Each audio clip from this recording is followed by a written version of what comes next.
안녕하세요, 여러분. 반갑습니다. 제가 또, 아이고, 자꾸 카톡이 오네. 네. 임대인분이 사진을 좀 보내주시느라고 지금 계속 소리가 나네요.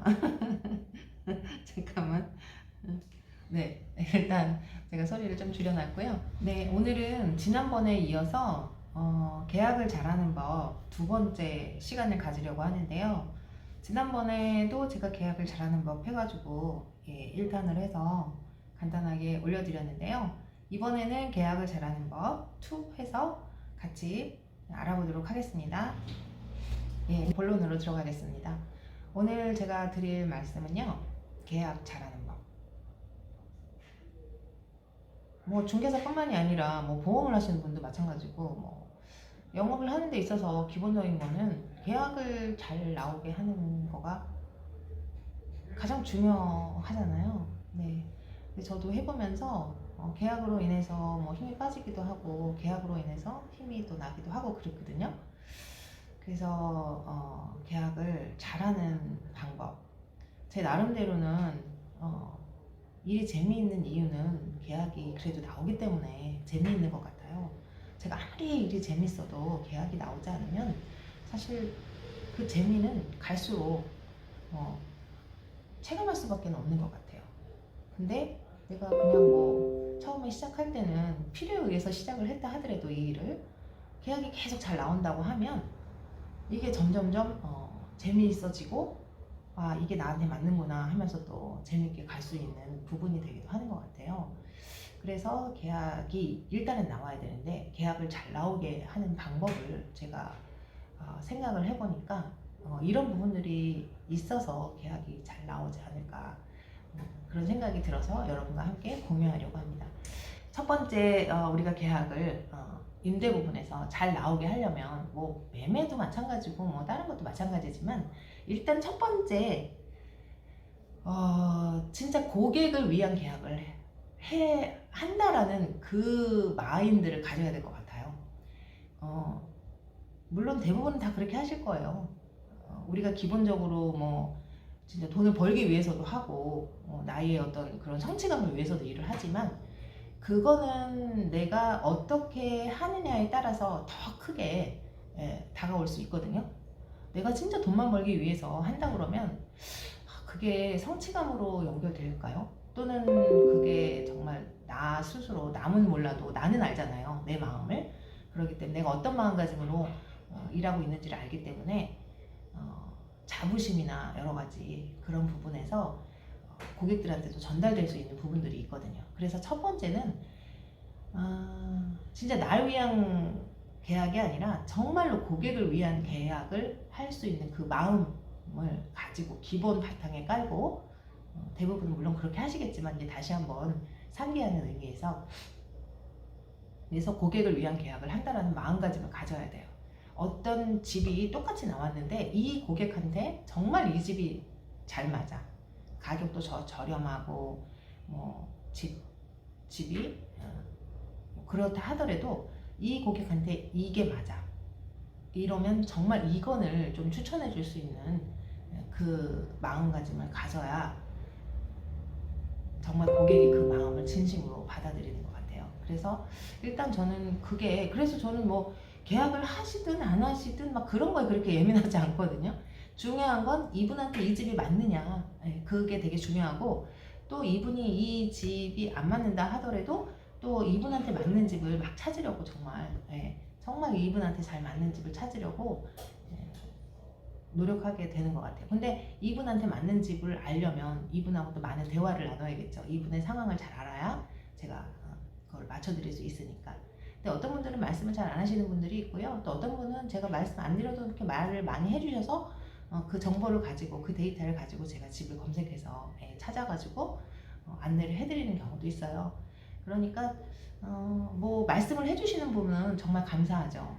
근데 말씀이 없으신 분들도 이렇게 조금씩, 왜냐하면 이거는 이분한테 맞는 집을 찾아드리기 위해서 제가 여쭤보는 거지 무슨 뭐 개인정보를 얻어내기 위해서 여쭤보는 게 아니잖아요. 그러니까 고객한테 그런 어떤 기본적인 마음가짐을 갖고 이렇게 여쭤본다거나 질문을 하면 그게 이제 고객들한테 처음에는 조금 뭐 의아해 한다 하더라도 조금씩 시간 지나면서 예, 믿고 이제 하나하나 또 오픈해서 말씀을 해주시는 것 같아요. 그리고 일단은 집을 물론 한 개만 보여줘서 계약을 하는 경우도 있어요. 정말 그게 마음에 들어서 그걸 보고 오신 분들도 가끔 계시더라고요. 근데 대부분은 나와 어떤 신뢰도도 쌓고 그리고 비교도 스스로도 이 집에 대한 비교를 하기 위해서는 물건을 한 3개 정도 보여주시는 게 좋은 것 같아요. 기본적으로는 내가 이분한테 맞는 집을 찾아준다는 그 마음을 갖지만 그 상황에서 고객이 비교할 수 있고 또 그 세 개를 보여주면서 또 나누는 대화 속에서 저랑 어떤 신뢰감도 가져서 그냥 나라는 사람을 믿고 할 수 있는 그런 어떤 관계를 만들기 위해서는 집을 3개 정도는 보여주셔야 그게 어느 정도 맞더라고요. 네, 그리고 이제 두 번째는요, 물건 보는 눈을 키워라. 그거거든요. 물건이 일단 기본적으로 좋아야 돼요. 근데 내 눈에는 좋아. 근데 고객 눈에는 그 가격에 그치? 별로. 이렇게 메리트가 없는 것들은 사실 문의가 많이 안 오거든요. 근데 그 메리트 있는 집을 내가 잘 찾아야 되는 거잖아요.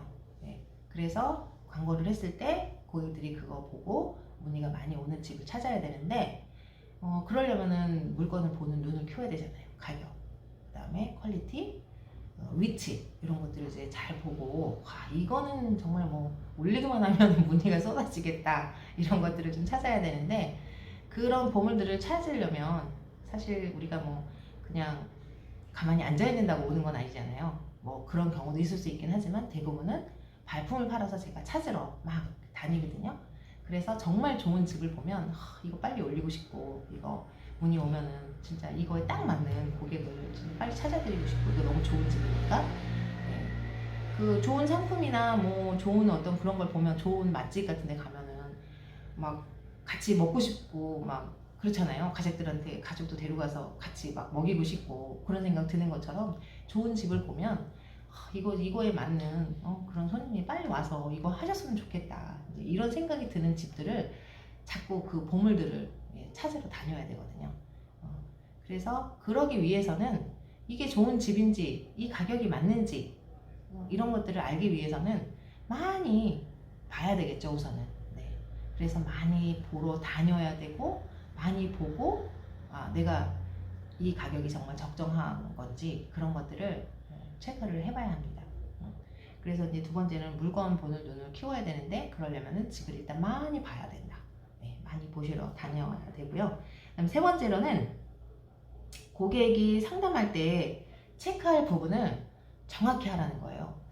어떤 분들은 보면은 좋은 것만 막 얘기를 하세요. 첫 번째 막 좋은 얘기하고 이게 이래서 좋고 이래서 좋다 그렇게만 말씀하시는데 정작 이제 조금 만약에 미비한 부분들 안 좋은 부분들은 이제 어느 정도 마음의 결정을 하고 싶은다고 이제 계약을 하려고 고객이 할 때 그때 이제 말씀을 하신단 말이에요. 그러면은 그게 이제 스무스하게 막 이렇게 이제 넘어간다고 말씀을 하시는 건데 고객 입장에서는 왠지 좀 찝찝하기도 하고 나중에 이 말을 들으니까 왠지 좀 당하는 느낌도 들고 이럴 수 있거든요.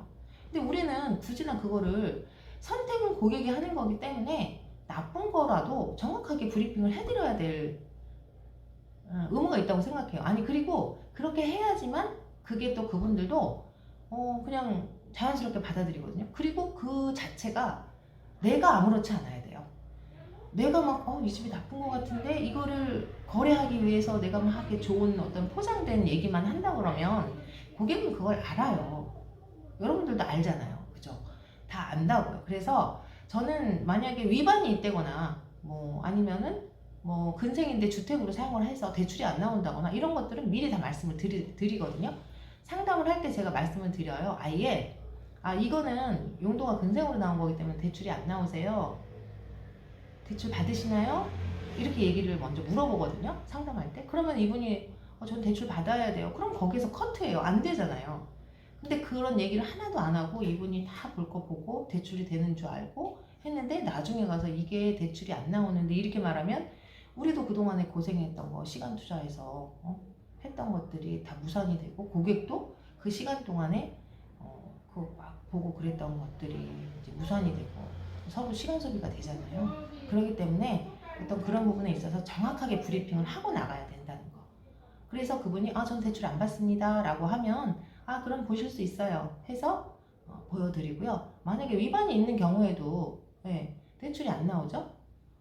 그렇기 때문에 뭐 위반이 있다라는 거를 이거 위반이 있어서 이 얘기를 못하고 나중에 가서 뭐 집이 너무 이제 좋은데 확장이 조금 있어.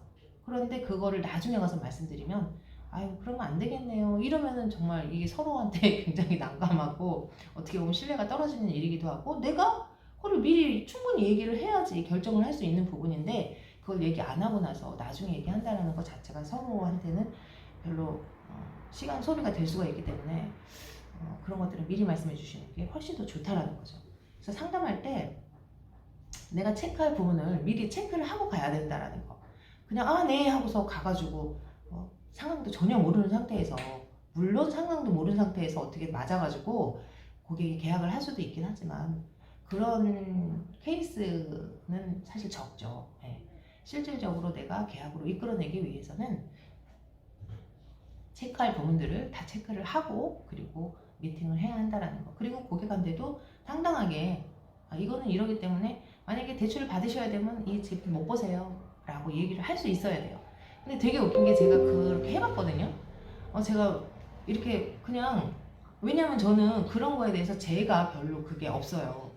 위반이기 때문에 이 물건들은 이거는 소개하기 힘들어 이렇게 제가 생각을 안 해요. 왜냐하면 위반이라도 이거를 찾는 손님이 분명히 있거든요.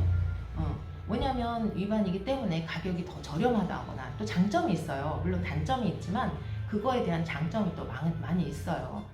위반이기 때문에 대출이 안 나오기 때문에 가격이 저렴하다거나 아니면 월세로 놓으신다거나, 전세로 나야 되는데도 불구하고 월세로 놓으신다거나, 아니면은 뭐 층수라든지 위치가 너무 좋다거나 집이 완전히 뭐 진짜 좋다거나 뭐 이런 것들이 있거든요.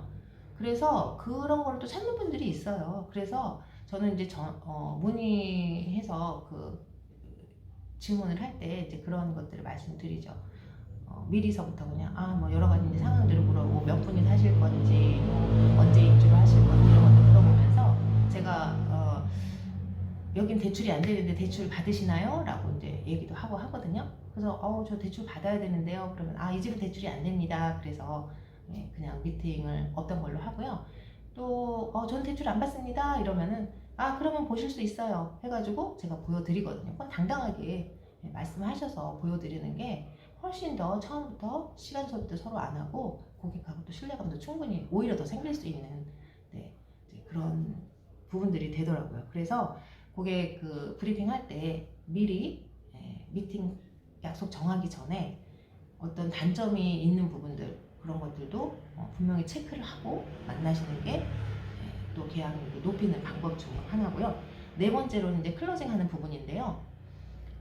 예전에는 저도 좀 클로징 하는 부분에서 이분이 한다는 거야 만다는 거야 뭐 이런 생각을 하고 고객이 말하기 전까지 제가 그거를 이렇게 끌어내기가 조금 어려운 부분이 있었는데요. 최근에는 그냥 그렇게 얘기를 해요. 어차피 제가 미팅 하기 전부터 뭐 말씀드릴 수 있는 부분들은 어느 정도 체크를 하고 만났기 때문에 대부분 이제 그냥 그 부분에서 어떠세요? 괜찮으신가요? 그래서 뭐 괜찮아요 하면은 그럼 어떻게 진행을 해볼까요? 이렇게 아예 그냥 단도직입적으로 클로징 한다라는 거를 고객이 알게끔 제가 말씀을 드리거든요. 근데 그거를 막 유야무야 뭐 이렇게 흐리면서 이렇게 가면은 오히려 그게 뭐가 있는 것 같고 괜히 약간 그런 느낌이 있어요. 그래서 이거를 그냥 자연스럽게 이미 난 지금 우리가 만난 이유가 뭐예요? 계약하기 위해서 만난 거잖아요. 아니면 끝인 거잖아요. 그렇기 때문에 굳이 난 그거를 클로징 하는 부분에 있어서 막 하라고 이렇게 권유할 필요도 없고, 제가 어느 정도 브리핑 다 했다고 하면 미팅 잡기 전에 이미 체크할 건 어느 정도 체크를 했고, 또 단점이 될 만한 거, 또 그런 부분들에 대해서도 분명히 고객한테 말씀을 드렸고, 또 장점이 될 만한 것들 그런 것도 고객한테 충분히 브리핑을 하고 그랬기 때문에 이제 미팅 잡기 전에 어느 정도 말씀을 체크할 거 하고, 미팅을 해서 어떤 장점적인 부분이라든가 이런 것들도 분명히 말씀을 드렸고 그랬기 때문에 만약에 이제 뭐 고객이 봐서 이 집이 어떤 부분에 있어서 이분한테는 조금 아니다 하면은 이제 다른 집 몇 개, 두 개, 세 개 정도 비슷한 그런 사이즈나 가격대나 위치나 이런 것들 찾아가지고 한 세 개 정도 보여드리면 그 중에서는 거의 한 개 정도는 그리고 브리핑 할 때도 마무리를 분명하게 하거든요. 네, 그러면 연락 주세요 라고 하던가, 네, 이분이 뭐, 아, 제가 연락 드릴게요 하면은 정말로 뭔가 고민을 해보시고 연락을 하신다고 하는 의도를 갖고 말씀하시는 분이 있는 반면에 그냥, 어떻게 보면 미안하니까 핑계 삼아 연락 드릴게요 하고 가시는 분이 있거든요. 예, 물론 그게 100%는 아니지만 거의 대부분은 이제 맞아요. 그렇기 때문에 제가 그거를 미리 알고 네 연락 주세요 하고 그냥 오거든요. 그리고 만약에 뭐 정말 이분이 아 진짜 뭔가를 저랑 이렇게 얘기를 나누다 보니까 뭐 고민을 해야 될 부분이 있고 생각해야 될 부분이 있고 이런 경우에 예, 이제 그거는 고객들이 말씀하시는 거를 이제 제가 체크해가지고 뭐 언제까지 그러면은 연락을 달라고 그 기한도 분명하게 말씀을 드리고요. 또 그냥 이거로 계약을 하시고 싶어 하는 그런 느낌이 든다거나 이분이 뭐 미리 말씀을 하신다거나 분위기가 그렇게 간다 그러면 그때는 제가 말씀을 드려요. 아예 그러면 진행할까요? 그러면 임대인분하고 통화를 하겠습니다 해가지고 이렇게 다 마무리 클로징을 한다라는 느낌을 분명하게 고객한테 전달을 한다라는 거죠. 그래서 계약을 잘 이끌어내기 위해서는 요런 제가 지금 말씀드렸던 4가지 사항. 첫 번째, 고객을 위한 계약을 한다라는 그 기초 마음가짐을 가지고 시작을 해야 된다. 두 번째, 물건 보는 눈을 키워라 하는 거. 세 번째, 고객 상담 시 체크할 부분은 정확히 체크하고 가라. 네 번째, 클로징을 정확히 해라. 이렇게 진행을 한다고 하면 계약이 그래도 어느 정도는 나오는 것 같아요. 네. 저는 이 방법으로 했을 때 제 계약이 그래도 잘 나왔고요. 그리고 또 제가 최근 들어서는 막 진짜 막 열심히 하지 않았는데도 이 계약이 막 이렇게 나오더라고요. 근데 그게 열심히 하지 않은 건 아닌 것 같아요. 지금 현재로는 제가 열심히 하지 않았는데 그 이상으로 온 것 같지만 그 전에 제가 많이 깔아놓고 열심히 하고 노력했다라는 그 전제가 있었기 때문에 또 이런 것들이 오지 않았나 하는 생각이 들거든요. 그래서 여러분들도 우리가 뭐 영업하는 데 있어서는 우리 일도 중개사 일도 물론 서비스직이기도 하지만 영업직이기도 합니다. 그래서 단순히 앉아서 손님 오는 것만 기다릴 것이 아니라 제가 아웃바운드로 또 인바운드로 이걸 같이 다 해야 된다는 거죠. 많이 다니면서 물건을 찾아서 정말 그 맞는 고객을 찾아줄 때 저의 그 성취감도 있고 또 고객도 다양하게 또 만날 수 있고 고객도 또 좋은 그런 집을 또 찾아서 들어가실 수가 있고 그래서 이게 서로한테 윈윈이 되는 것 같아요. 여러분들도 이런 방법으로 진행을 해보신다면 좋은 그리고 많은 계약이 나오지 않을까 합니다. 네, 오늘 여기까지 길게 들어주셔서 감사하고요. 다음번에 더 좋은 소식으로 여러분 찾아뵙겠습니다. 감사합니다.